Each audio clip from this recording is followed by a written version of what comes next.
welcome again to another episode of the WSXN podcast, where a united Africa is an undisputed Africa. So, in this video, we're about to watch. It's a Tanzanian, he's a young gentleman in university.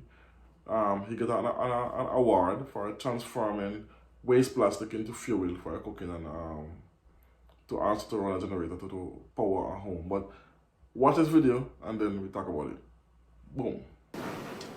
What started as a university project in 2021 is now taking Tanzania by storm. Nishati Mix, a dual energy producing machine, has the potential to revolutionize electrical power generation in a clean and sustainable way.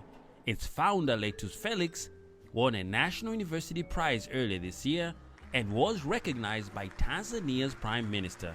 The system works by cutting waste plastic into small blocks, then liquefying it. The liquid is being filtered on the filtration system that are found inside the machine, and after filtration, the liquid then enters the machine on the engine part to run the engine to make electricity. But also the other part of the liquid is being used, is entering the atomization chamber so as to make the cooking gas from atomization. The World Bank reports that about 570 million Africans lack adequate electricity. Moreover, 82% of all Africans use firewood, charcoal, or kerosene for cooking. The Nishati Mix engine aims to change this by producing clean cooking energy to replace polluting fuels. A 1 kilogram block of plastic waste produces 700 milliliters of liquid plastic fuel, which can run the Nishati Mix engine for 2.5 hours. In that time, the engine produces enough energy to power all the basic appliances inside a 3-bedroom house. Young people in Tanzania seek to come up with creative answers to many of the challenges facing their country and continent today. But experts say support is lacking for innovative solutions. Innovations in renewable energy sector are hard to do here because you usually integrate multiple systems and spare parts. So the problem comes when most of these youths have low incomes. So we ask the government to reduce the tax on parts used in renewable energy products. The team at Nishati Mix are already looking to promote their solution outside Tanzania. It recently returned from a product showcase tour in South Africa, Nigeria, Kenya, and Rwanda. So in all those countries, I just got some people interested in the issue or the idea, and ideally they are actually waiting for my decision to just send them we just call it the business proposal, so as we may carry up this business to the next level. Plastic waste is a global problem, but there are regional solutions. Tanzanians can turn to solutions like Nishati Mix engines to access reliable electricity, but in a clean and sustainable way. Hey, this is a great invention.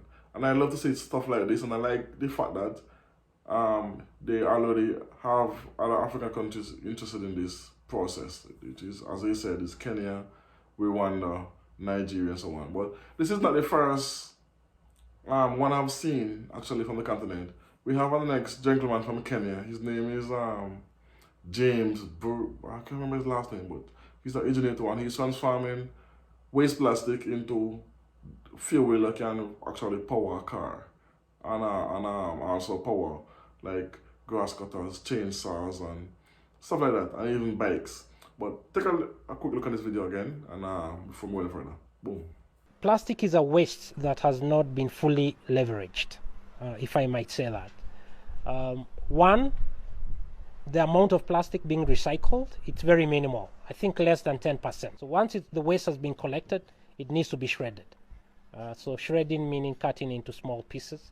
Once you've shredded you've shredded it, you need to think about cleaning it up. Once you've cleaned it up, then you need to load it into the far right side. That's a reactor.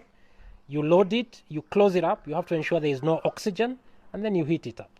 After hours of heating, it's time to harvest the fuel. In just 1 week, he says he can generate about 300 liters depending on demand. However, he aspires to produce nearly 20 times that number.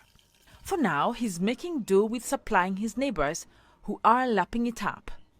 Harun Kamal, a thorn melon farmer, uses it to power the water pump which irrigates his farm. So there you see it.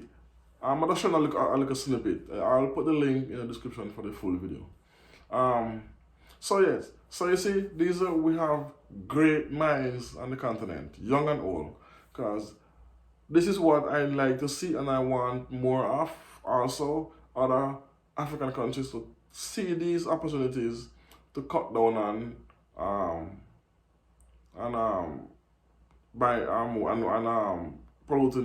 pollution, and also help to power countries and cities. Not countries, help to power cities and homes. I have one more thing to say about this also.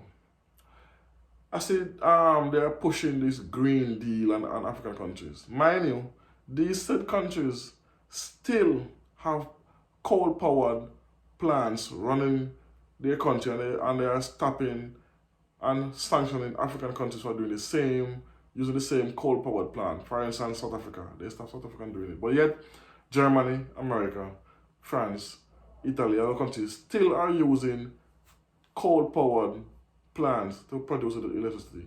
But yet, they are stopping African countries from doing it. And this is why the continent is getting more difficult and causing the country this difficulty to produce enough electricity to power the entire country. They do have that powers the cities, the main cities and the capital, but like the rural areas have difficulty with current. And this is why, because of America and the European Union, to me, directly hampering African countries from growth because they want to tell them they don't use coal-powered plants. And Julius Malema said this once, and I agree with him 100%. You have to give us the time to transition from coal-powered plants to green energy. You cannot just come and tell us we have to do green energy now when you have 5 decades, 10 decades, over 100 years to do the same thing and you still haven't done it, but you're forcing it upon us. No. We have to do it now for now. This is just another way for me. They're attempting to control the continent by measuring they don't advance much than them, because the continent will become undisputed and will become a powerhouse once we get to the realization of getting everybody electricity. Stop exporting our resources, which they're already doing. And you have to pay market price, market value for all our resources to help these countries to grow. And we have the youngest continent as well. Africa have the youngest set of people on the continent, of the all other continents. So, I love this. I want to see more, and I hope South Africa, as you said, Rwanda and Nigeria and all these other countries, to take these inventions, refine them, put them out there. And also the gentleman from Kenya, James, he have the same idea, producing, and it also helps the environment, because he's there using waste plastic that have tons of plastic they can use. And I read somewhere recently, yesterday or today, that African countries is now starting to stop taking the plastic waste from the European countries and from America. I'm talking about container loads, the hundreds of containers of plastic that stack up in it, shipping them to countries in Africa. And African countries now saying, no more, we don't want all your trash. And not only Africa, Asia is also refusing the garbage from these other so-called developed countries. So that's how they keep the country clean, by dumping it off in other countries for them to have to deal with it. But this is a very good step in the right direction to help with the waste management of plastic, which is reaping havoc on the continent, and the planet, to be exact. So, let me know what you think about this in the comment section. As always, tell a friend, like, comment, share, and subscribe.